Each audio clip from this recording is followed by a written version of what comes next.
अल्लाह बचाए इसको और इसको इसकी सोच से। अल्लाह बचाए। अस्सलाम वालेकुम भाईजान। वालेकुम अस्सलाम। ईशा के बाद मौली साहब ने हम सबको बुलाया है। अच्छा जी भाईजान। तो चलिए हम लोग चलते। बाकी साथियों को इतला कर दी? जी हाँ जी भाईजान। हाँ, आप बाकी साथियों को इतला कर दीजिए, शाम को मिलेंगे और मिलिए मस्जिद पे मगरिब के बाद।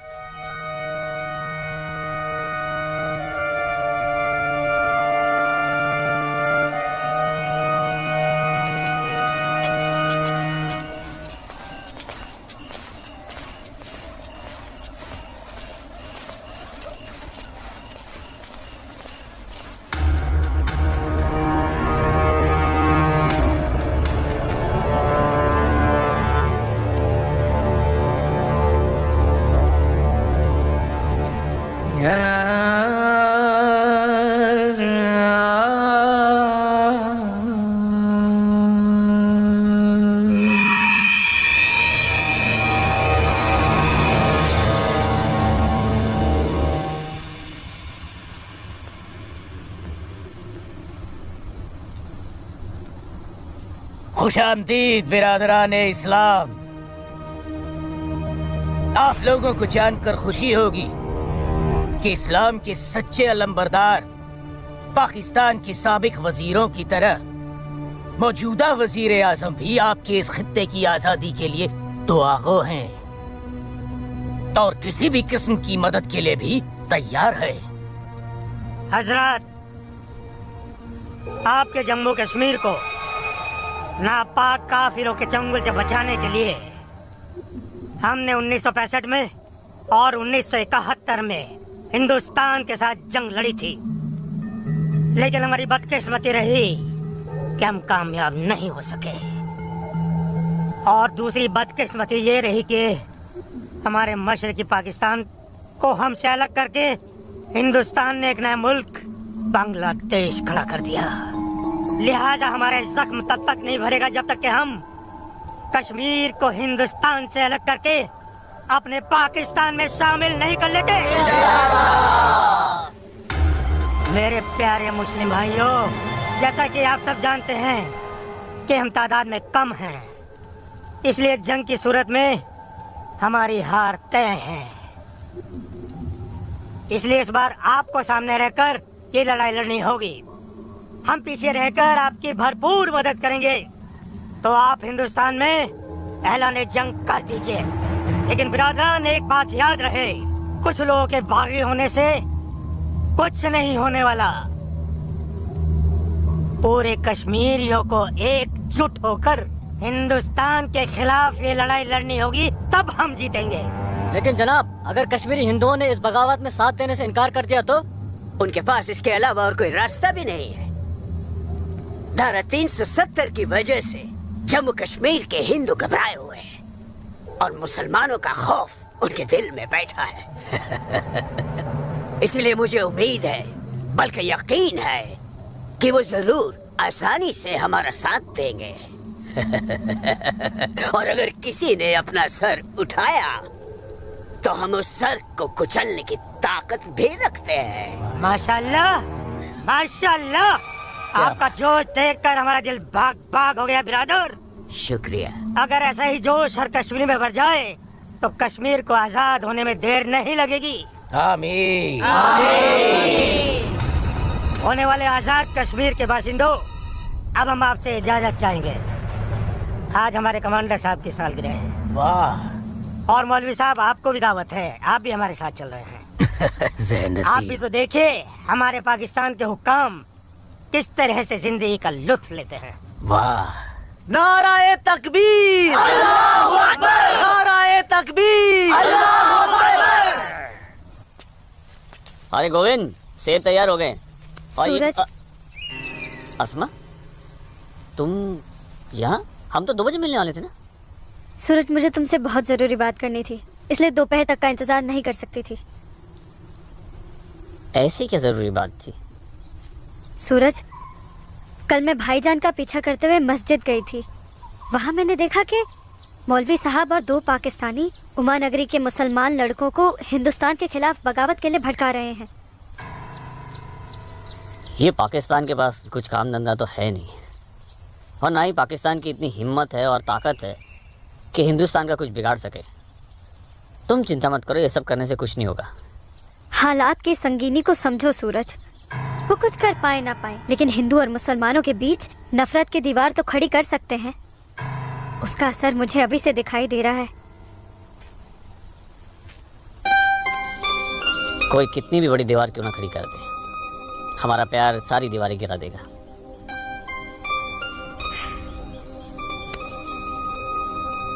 मुझे बहुत डर लग रहा है सूरज। अगर ये सब सच हो गया और मैं तुमसे जुदा हो गई तो मैं जीते जी मर जाऊंगी। अस्मा, हमारा प्यार इतना कमजोर नहीं है, और अपने प्यार को इतना कमजोर मत समझो। मैं वादा करता हूं, जीऊंगा तो तुम्हारा हाथ पकड़कर, और मरूंगा तब भी तुम्हारा हाथ पकड़कर मरूंगा।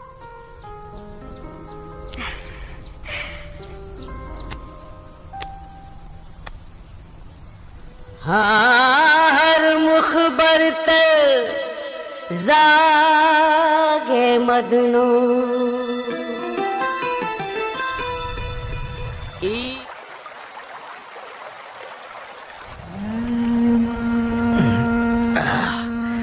बिरादर, हमारा मेहमान नवाजी में कहीं कोई कमी तो नहीं रह गया है? नहीं, बिल्कुल नहीं जनाब। इतनी उम्दा शराब के साथ रक्कासा का वो थिरकता हुआ बदन, ओए होए, जिंदगी का मजा आ गया। अरे आप बदबख्त, हमारे मेहमान का जाम बनाओ। माफ कीजिएगा जनाब, इस्लाम में शराब हराम है। ओ हाँ, हराम। और सुअर? दाहौल विला कुवत जनाब, वो भी तो हराम है। तो ये समझ लीजिए मौलवी साहब कि हम आधे मुसलमान हैं, शराब पीते हैं, सुअर नहीं खाते।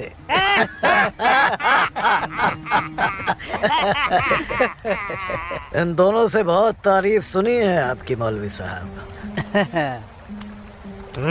मकबूजा कश्मीर को भारत से अलग करने में बहुत अहम किरदार निभा रहे हैं आप। मैं इसे अपना फर्ज समझता हूँ। आपने जम्मू कश्मीर के जो 10 गांव हमारे जिम्मे सौंपे थे, उन 10 गांव में हमने हिंदुस्तान के खिलाफ बगावत का भरपूर जहर भर दिया है। जी जनाब, कश्मीर के वो नौजवान मौलवी साहब की वजह से हमारे लिए कुछ भी करने को तैयार हैं। बहुत खूब, बहुत खूब। शाबाश। लाओ। हमारे सियासतदानों का मानना है कि अगर जम्मू कश्मीर के जवान लड़के कश्मीर की आजादी के लिए इंडिया से बगावत कर लें तो हिंदुस्तान की फौज उनकी बगावत को कुचलने के लिए जरूर आएगी। और ऐसे वक्त में अगर उनके पास ऐसे हथियार होंगे तो बगावत का रंग ही कुछ और आएगा। बिल्कुल ठीक फरमाया आपने जनाब, लेकिन हमें अपने मकसद में कामयाब होने के लिए बहुत सारे पैसे की भी जरूरत पड़ेगी। हाँ हाँ, आपकी उस ख्वाहिश का ख्याल भी रखा गया है।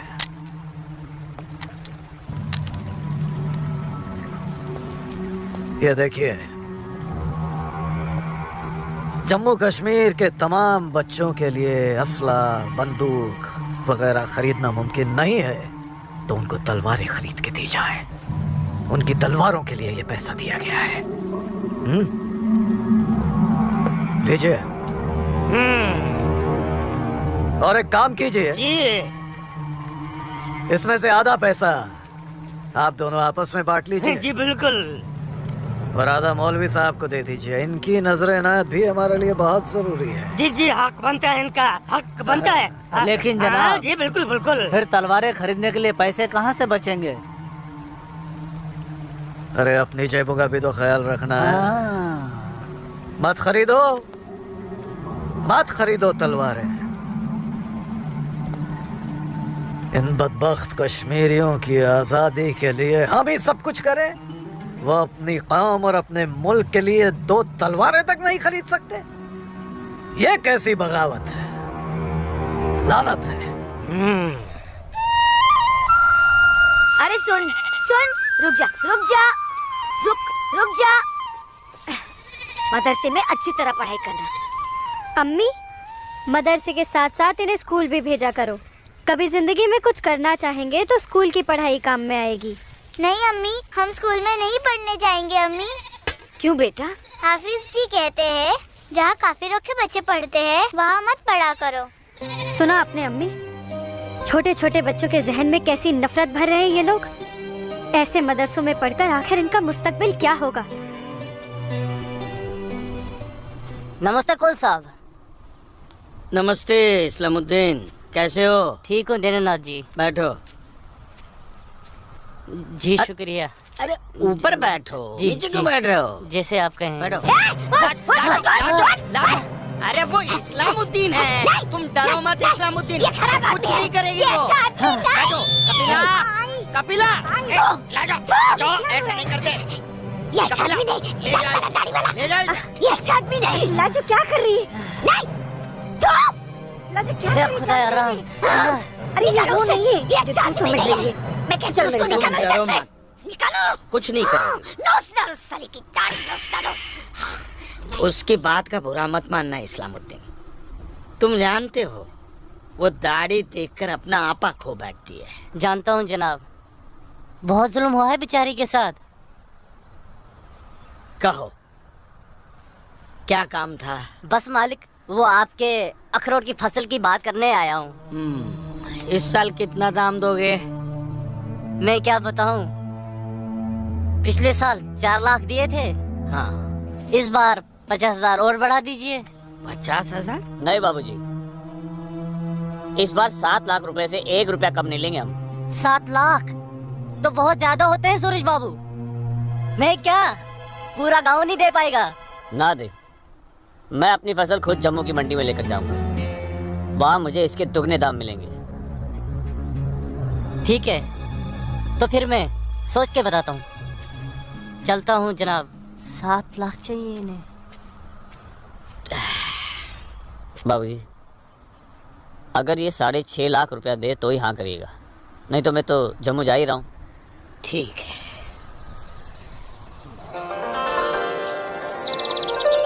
वाह खुदा, कश्मीर में मुसलमानों की हालत दिन ब दिन खराब होती जा रही है।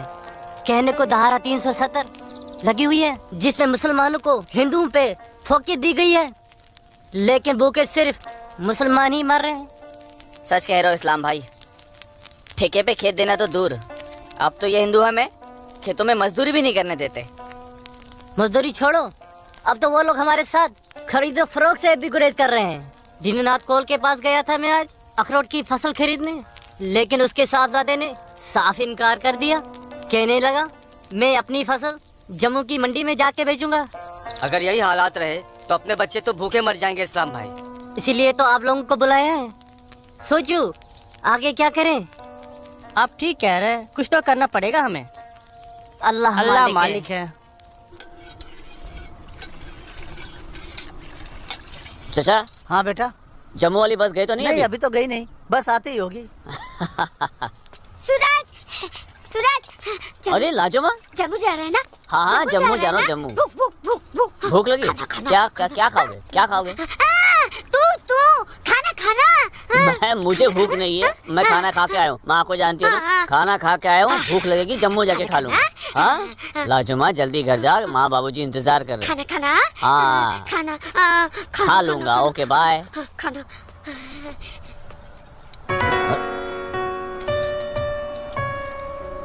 आसमा, आसमा तुम यहाँ क्या कर रही हो? मैं उस गोलगप्पे वाले को देख रहे हो? उसे ही देखने चली आई मैं। है ही इतना खूबरू वो, खुद को रोक नहीं पाई मैं।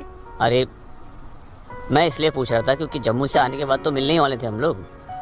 तो ठीक है, वापस चली जाती हूँ। अरे आसमा, अब आई गई तो ठीक से दीदार तो करने दो। सूरज, या अल्लाह, छोड़ो सूरज को मत मारो।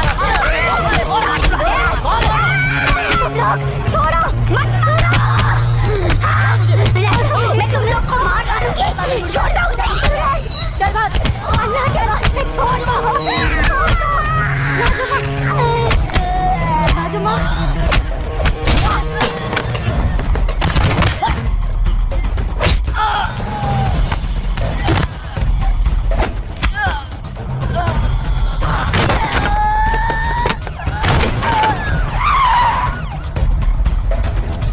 ए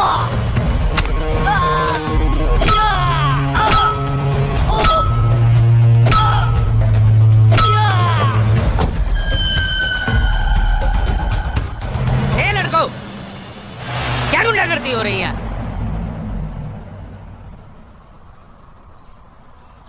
अब्दुल्ला खान के इलाके में सरेराह दंगा फसाद? इस मुल्क में कोई कायदा कानून है कि नहीं? कमबख्तों ने सड़क को जंग का मैदान बना रखा है। सूरज, हवलदार, खड़े क्या हो? डालो सबको गाड़ी में। सूरज, मीना जी को बताना पड़ेगा। देखो कैसे डर रहा है। अरे इस्लामुद्दीन, मैंने कहा ना तुमसे, लाजो घर पर नहीं है, क्यों डर रहे हो? जी जनाब। तो मैं 5.5 लाख में फसल अपनी समझूं? अब तुम्हें कैसे समझाऊं इस्लामुद्दीन? मैंने कहा ना तुम्हें, सूरज अब बड़ा हो गया है, हा? फसल उसकी है, फसल को बेचने का हक भी उसी को है। अब वो जम्मू गया है, शाम तक लौटेगा, कल आकर बात कर लेना। दीनानाथ जी, हाँ दीनानाथ जी, क्या हुआ गिरधारी जी, तबीयत तो ठीक है? मैं तो ठीक हूँ। सूरज को पुलिस पकड़ के ले जा रही थी। क्या क्या कह रहे हैं आप? मैं सही कह रहा हूँ। मैं बस डिपो गया था कुछ काम से, वापस आने लगा तो देखा सूरज और कुछ और लड़कों को पुलिस जीप में बिठा के ले गई। कपिला, कपिला, क्या बात है? मैं जरा थाने जाकर आ रहा हूँ, आकर बताता हूँ। थाने? चलिए चलिए गिरधारी जी। अरे माँ, बाबूजी कहाँ गए? कह तो रहे थे थाने जा रहे हैं पर। हाँ बेटा। सूरज भैया को पुलिस पकड़ के ले गई। हाय राम। और बाबूजी वहाँ पे ही गए। हे भगवान, मेरे सूरज को बचा ले। अस्सलाम वालेकुम भाईजान। वालेकुम सलाम। अब बताओ बे लफंगो, सरेरा क्यों मारपीट कर रहे थे तुम लोग? बोलो। जनाब, हमने कहा मारपीट की, पीट तो यही रहा था हम सबको। देखिए जनाब, हमारी क्या हालत कर दी। अस्तगफिरुल्लाह, एक अकेले काफी से 4 मूमिन पिट कर आए हो तुम लोग। हीरो समझता है अपने आप को, गुंडागर्दी करता है सरेआम। क्या खाता बे? अखरोट। Shut up. मेरा मतलब जनाब, ये तो खाते पीते घर का है, हम लोगों को तो 2 वक्त की रोटी नसीब नहीं होती, इसलिए कहा जनाब। चुप खबीस, अपनी बुज़दिली को गरीबी का जामा मत पहना। बहुत शौक है गुंडागर्दी करने का। शुरुआत इन लोगों की तरफ से हुई थी। ये झूठ बोल रहा है जनाब। मैं सच कह रहा हूँ जनाब, वो तो इन लोगों ने पीछे से वार किया है मुझ पर। सामने से आते तो यहाँ खड़े रहने के लायक नहीं रहते। इंस्पेक्टर अब्दुल खान नाम है हमारा, हाकिम इलाका है हम, सच और झूठ बाखूबी समझते हैं। कोई सबूत है तुम्हारे पास? कोई गवाह है? मेरे पास है, मेरे पास है, मैं बताती हूँ। इन चारों ने इसको मारा, मेरे सूरज को मारा, इन लोगों ने पहले मारा। ये दाढ़ी वाले। चुप मनहूस पगली कहीं की। मैंने देखा होगा बदबख्त, यहाँ पागलों की गवाही नहीं चलती। हवलदार, ले जाओ, बाहर निकालो इसे। नहीं। मेरे सूरज को मारा। लाजवाब, दो डंडा दो, डंडा छोड़ो, छोड़ो, क्या कर रही हो ये? डंडा छोड़ो, छोड़ दे। माफ कीजिएगा दरोगा साहब, इसकी दिमागी हालत ठीक नहीं। इसीलिए मैंने कहा था यहाँ पागलों की गवाही नहीं चलती। होशमंदों की गवाही तो चलती है ना जनाब। मैं आसमा बिनते अब्दुल लतीफ इस बात की गवाह हूँ कि इस नौजवान पर हमला पहले इन चारों ने किया। आप चाहे तो मैं तहरीरी बयान भी दे सकती हूँ। दीनानाथ जी, ले जाइए अपने साहबजादे को और समझाइए इसे, दूसरा मौका मैं नहीं दूंगा। जी जाइए। सूरज को मारा। कौन थी ये मोहतरमा? कहीं और तो नहीं कितनी बेरहमी से मारा है मेरे बच्चे को। देखो ना कैसे जख्मी कर दिया है।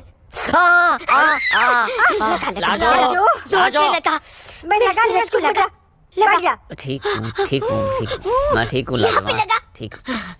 हाँ माँ,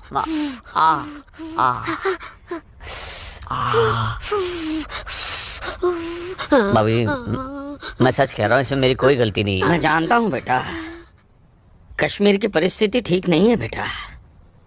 ये वोट बैंक की राजनीति करने के लिए ये मुसलमानों की संख्या बढ़ा रहे हैं उनके बच्चों के पास काम धंधा नहीं है, रोजगार नहीं है, तो बच्चे लूटपाट के अलावा क्या करेंगे? वो लड़की अपना बयान नहीं देती तो पुलिस नहीं छोड़ती तुम्हें। कौन थी वो लड़की? वो जान पहचान है बस। ठीक है, आराम करो बेटा।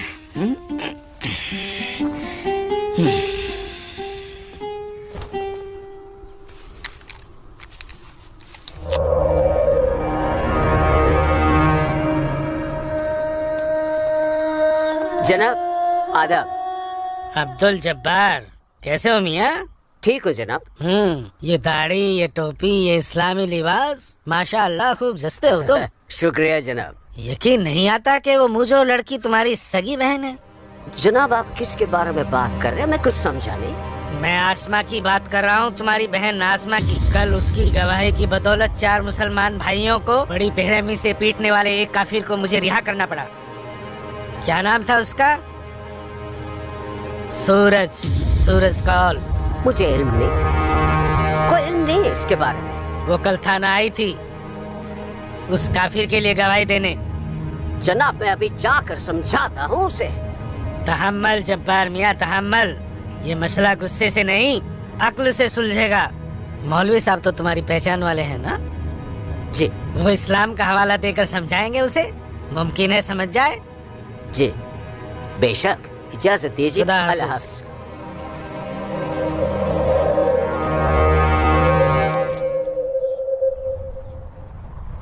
सिर्फ नाम की मुसलमान हो तुम।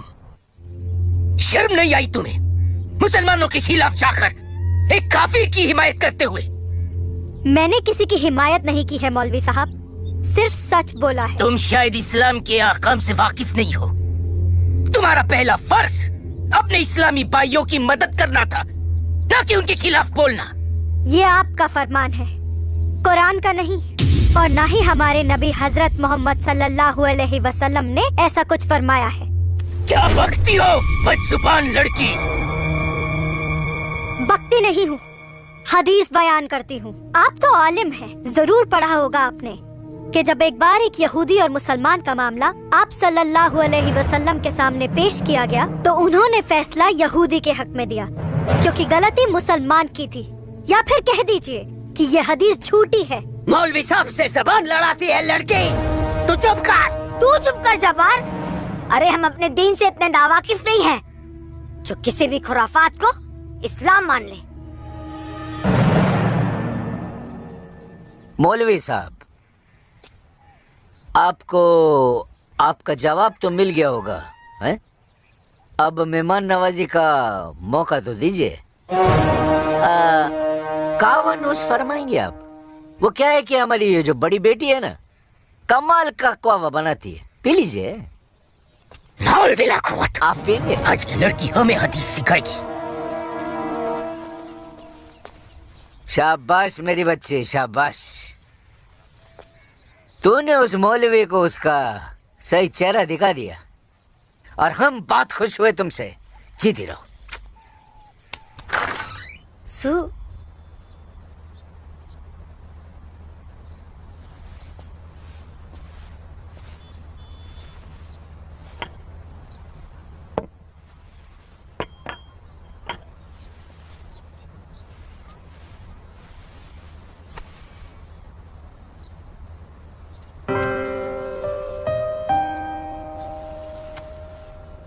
सूरज, माँ कब आई आप? मैं तो अभी आई बेटा। कैसा है? आपका बेटा हूँ माँ, ये मामूली चोट से मुझे क्या होगा? मैं जानती हूँ मेरा बेटा हिम्मत वाला है। तभी तो एक मुसलमान लड़की से शादी करने की बात अपनी जबान पर ले आया। माँ हिंदू मुसलमान तो हम खुद बने हैं, भगवान ने तो हमें इंसान बनाया है।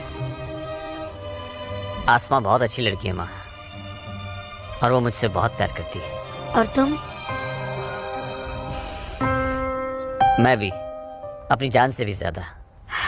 हे भगवान, ये तुमने क्या कर दिया सूरज? मैंने कुछ नहीं किया माँ, ये तो बस हो गया।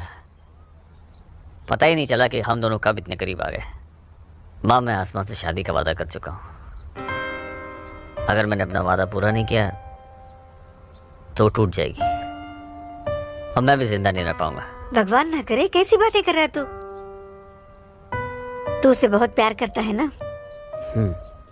ठीक है, मैं भी तेरे साथ हूँ। लेकिन समाज क्या कहेगा बेटा? माँ, मुझे समाज की कोई परवाह नहीं है, मुझे अपने परिवार की परवाह है। मेरी बहन आसमा को अपनी भाभी मान चुकी है, मेरी माँ मेरे साथ है और मैं जानता हूँ कि मेरी माँ बाबूजी को मना ही लेंगी। बहुत बदमाश है तू। ठीक है, मैं बाबूजी को मना लूंगी, लेकिन थोड़ा सा वक्त लगेगा।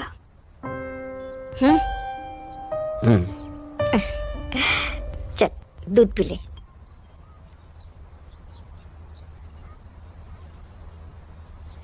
उफ, सुबह से 10 बार गले लग चुकी है। मैं जानती हूँ कुछ कहना चाहती है, क्या है? माँ हो ना, चेहरा पढ़ लेती हो। वाह वाह वाह वाह वाह, सब कुछ बात करना बच्ची, खर्चे की बात मत करना। अम्मी, घर में एक पैसा नहीं सुनो है। ना अम्मी। अम्मी अम्मी, एक बात पूछूं अम्मी? बोलो। आप बुरा तो नहीं मानोगी? अरे बोल ना। अम्मी, क्या एक मुसलमान लड़की एक हिंदू लड़के से मोहब्बत कर सकती है? कर सकती है, कर सकती नहीं मेरी बच्ची, कर चुकी है। वरना उस लड़के के हक में बोलने की हिम्मत नहीं रखती। अम्मी, सब कुछ जानते हुए भी आपने मुझे कुछ नहीं कहा।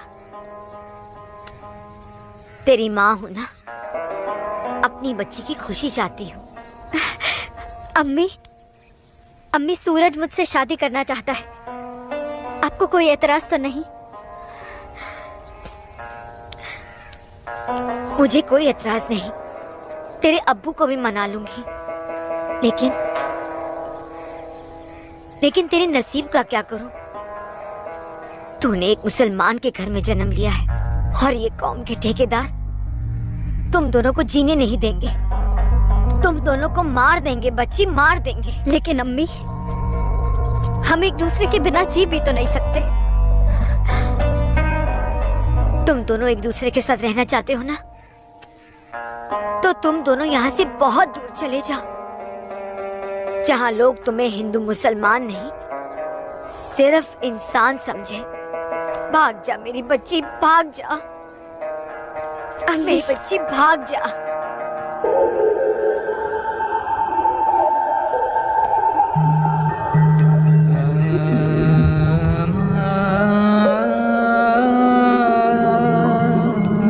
मौलवी साहब आ गए।